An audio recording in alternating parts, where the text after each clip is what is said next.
Aceh dari Manado.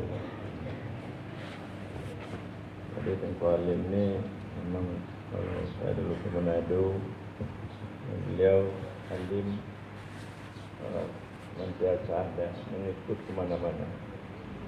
Pakai Gorontalo, pakai Belang, jauh-jauh. Namanya dari sini ke Banda Aceh. Dia naik Honda. Kalau kami naik mobil, dia dengan Honda ke Banda Aceh mana dengan Honda. Bagaimana apa yang dikatakannya, dia dulu kerja kapal, jadi mabuk-mabuk, dan dengan bergabung untuk tahu melalui Tengku Ahmad, Tengku Haji Ansar, dia sudah baik. Ini beliau mengaji Al-Quran, mengajarkan di Manado, orang-orang kita mau masuk Islam, ini diajarnya Al-Quran, itu bagus. Jadi ditanya untuk apa datang, ya. Dia menjawab, saya datang ke Aceh, saya belajar bagaimana menjadi hamba Allah, budak Allah yang baik. Apa waktu ditanya, dia datang ke Aceh,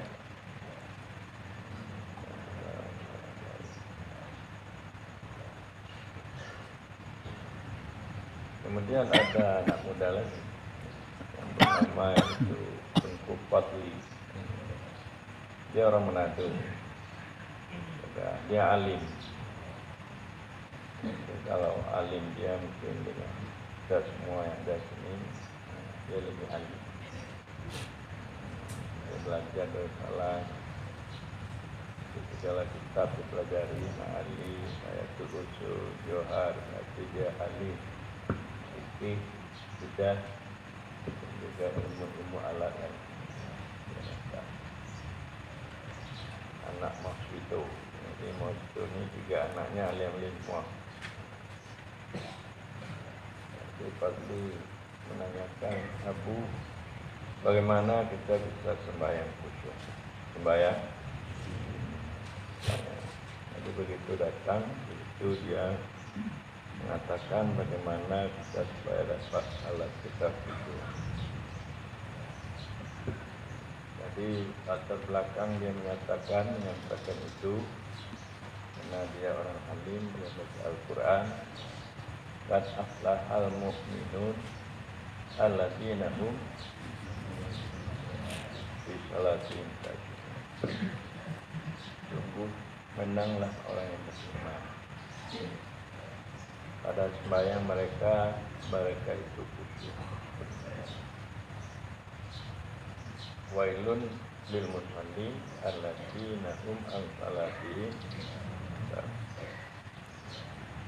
celaka bagi orang yang sembahyang, di mana sembahyang mereka sembahyang dalam keadaan lalai.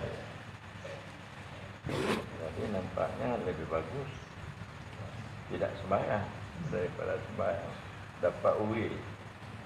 Ini ada yang dalam tafsir katakan neraka, dapat neraka, celaka. Jadi sama dengan kalau dikaitkan dengan yang disampaikan oleh Ali, kenapa ini bagaimana supaya saya bisa sembahyang agar saya menjadi hamba Allah yang baik, agar saya bisa menjadi hamba Allah. Jadi hamba Allah yang baik, di antara lain mereka bisa salat dengan jalan khusyuk. Makanya jalan untuk mendapat khusyuk, nah inilah perlu kita bertarekah. Apa? Tarekah yaitu mengamalkan ajaran tarekah. mengamalkan ajaran tarekat supaya ibadah kita ini Anda semua masuk tarekat, diajarkan Anda supaya dapat berzikir dalam hati, yaitu Allah sebanyak-banyaknya. Sebelum berzikir, kita bayangkan dulu tulisan kalimat Allah itu di dalam hati sanubari. Jadi kata guru dulu, pengguru tarekat seperti Zakaria Labasati mengatakan dulu, pada saya dan juga lain pengguru tarekat, harus dibayangkan tulisan kalimat Allah tertulis daripada cinta emas, berarti tampak di awak, lemah di senyum, bahwa tulisan kalimat Allah, alif lam lam ha. Kalimat Allah itu alif lam. Tadi tertulis. Di mana tertulis? Di bawah susu kita yang sebelah kiri tertulis. Serta ingat maknanya. Jangan sekedar kita melihat kalimat Allah itu, maknanya tidak ingat. Ingat maknanya itu zat laisa kamitslihi, zat yang tidak ada umpama baginya zat sesuatu juga. Zat itu sekalian yang wujud. Penyebab Anda sekalian yang ada ini adalah sumbernya dari Zahwa. Apa yang ada? Kita ini sebelumnya tidak ada, sekarang sudah ada. Langit bumi sebelumnya tidak ada. Laut, ikan di laut, buah gentang atau pokas yang ada di mana? Tekenon sebelumnya, kemudian jadi sumber segala ada. Jadi gunanya supaya apa? Supaya hilang yang lain. Karena telah kita kembalikan kepada sumbernya, maka dia hilang.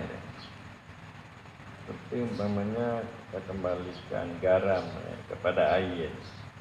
Asalnya air itu contoh untuk mendekatkan paham. Maka rasam garam, rupa bentuk garam itu hilang. Jadi alam ini sudah kita kembalikan kepada Allah, maka dia hilang kepada zat laisa kamitslihi. Istri kita kemana kita kembalikan? Apa juga nampak dalam zikir itu istri? Enggak ada nampak. Tidak terlihat. Kalau nampak, berarti belum sah untuk apa namanya, untuk mengingat zat Allah Subhanahu wa taala. Itu penyebab khusyuk. Apa namanya? Makna khusyuk ini ialah padam nafsu kita. Padam nafsu. Artinya tidak ada lagi kabar-kabar nafsu. Tidak ada lagi bergelombang-gelombang nafsu. Ingat ana, ingat ini. Tidak ada lagi. Padam nafsu. Pada mana hakikatnya? Patuh karena takut, patuh karena sayang. Untuk membesarkan orang yang kita takuti. Allah itu Maha Hebat. Untuk membesarkan orang yang kita sayang, Allah itu sangat penyayang. Makanya tidak ada lagi gelombang-gelombang nafsu, adi-adi nafsu. Karena kita di hadapan orang yang kita kasihi atau yang kita sayang, itu dikatakan khusyuk. Alam yakni lilladzina amanu an takhsha'a qulubuhum bi dzikrillah aw bima nuzila ilaihi.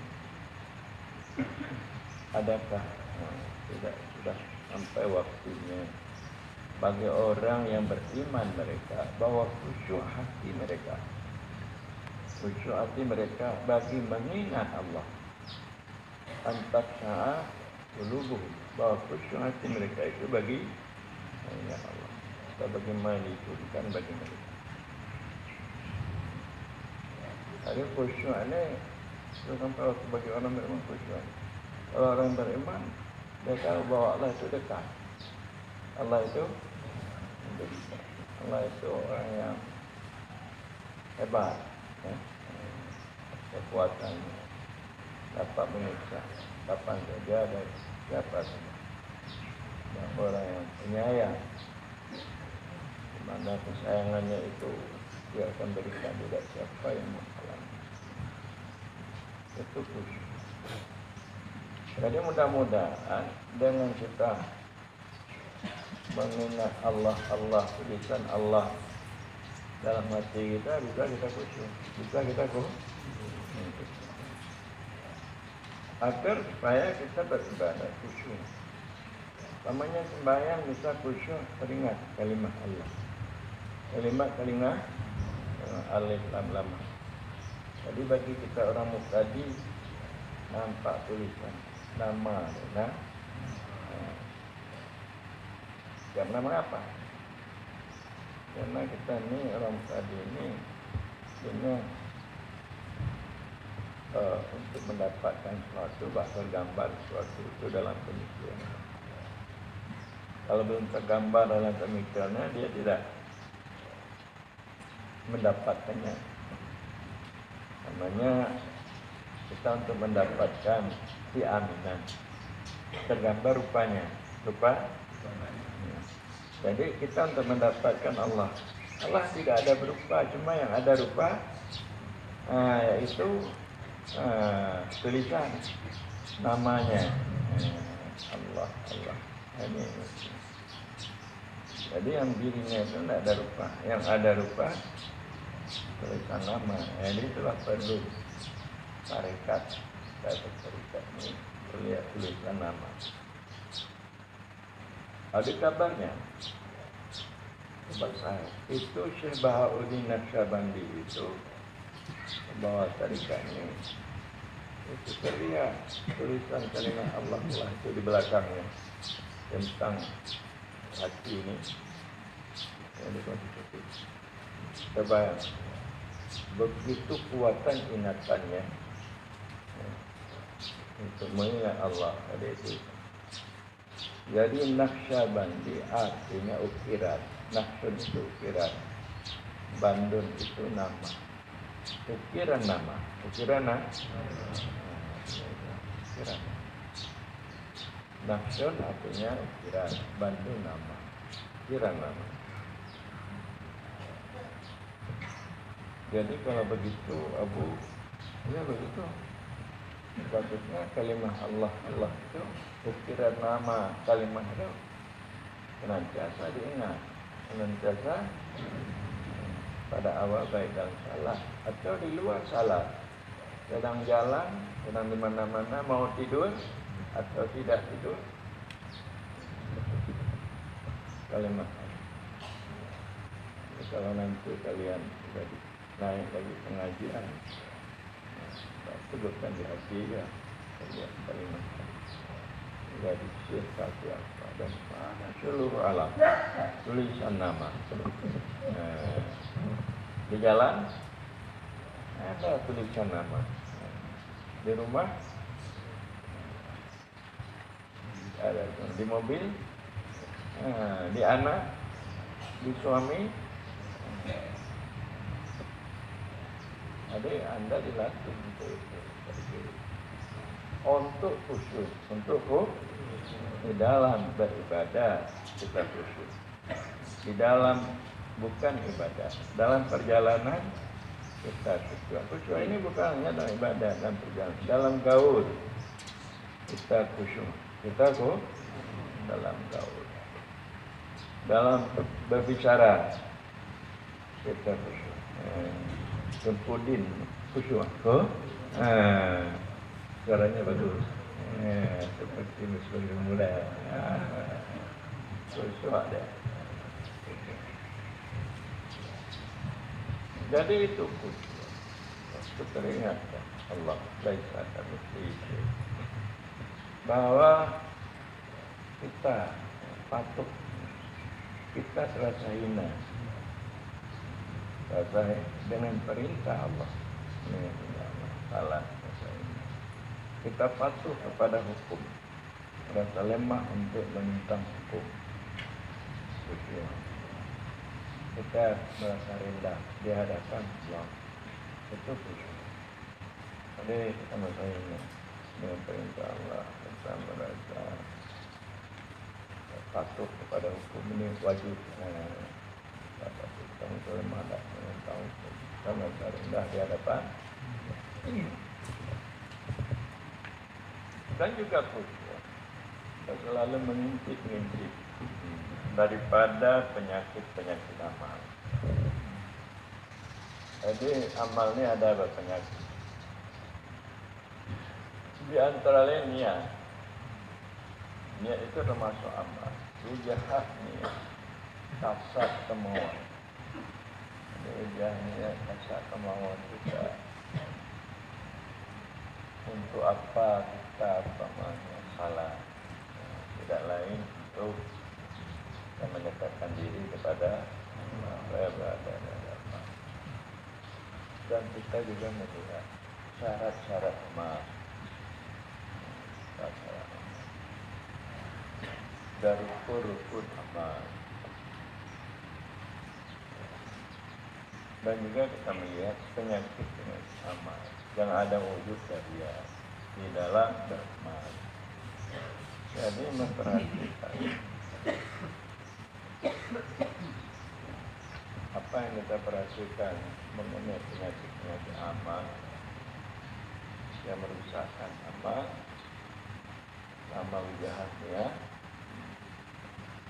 Dua syarat-syarat ukur-ukur untuk yang ada amal ini ria dan itu dikatakan penyakit. Dan juga kita mengintip penyakit nafsu. Nafsu ini banyak penyakitnya. Dan bahaya penyakit. Kalau nafsu kita penyakit, bahayanya juga penyakit. Kedengkian.